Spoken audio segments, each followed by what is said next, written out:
Here's the first thing to know about evaluating explanations.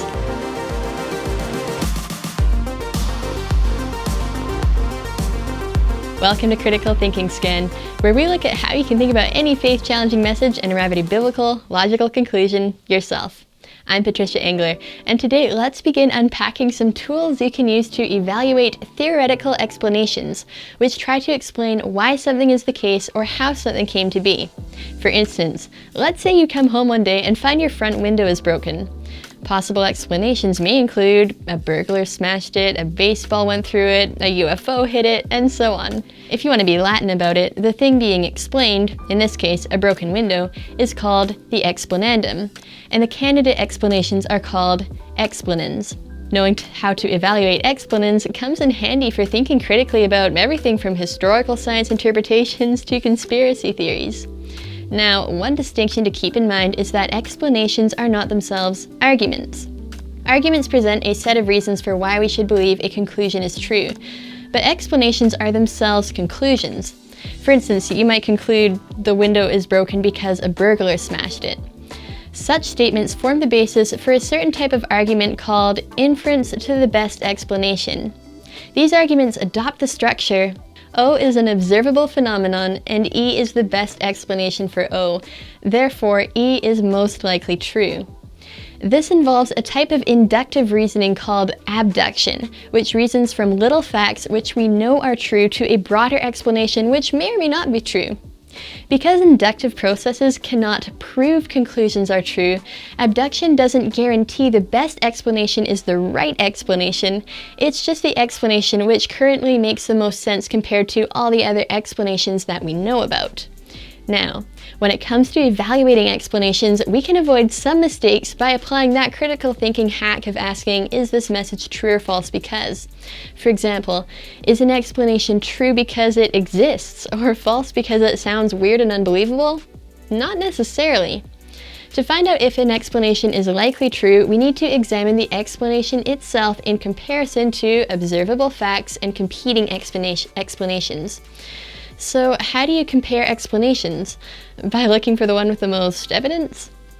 Well, the amount of evidence for an explanation, that is, the number of observable facts which are consistent with it, is definitely essential to consider.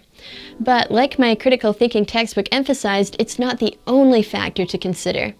This is especially true because often the same facts may be interpreted as evidence for different explanations.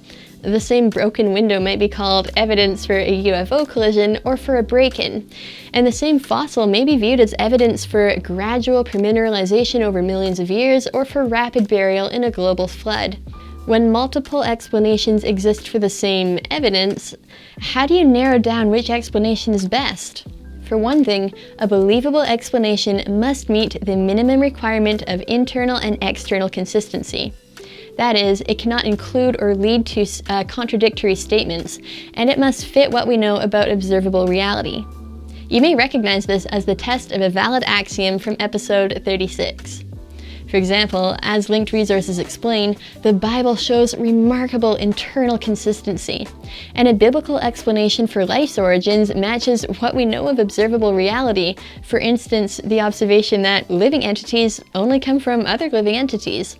But a strictly material origins explanation is inconsistent with observations including life comes only from life and information comes only from intelligence.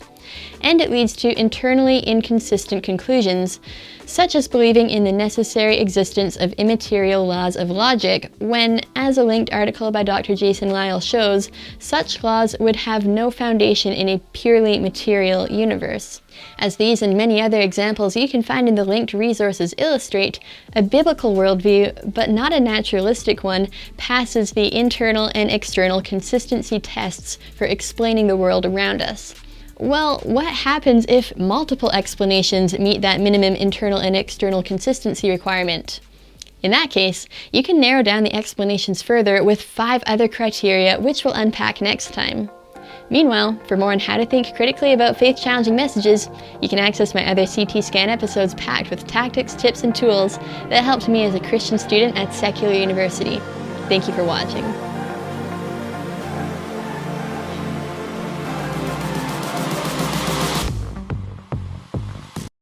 Hey, Patricia here. Just letting you know that if you're appreciating this content, you can find much more at answersingenesis.ca.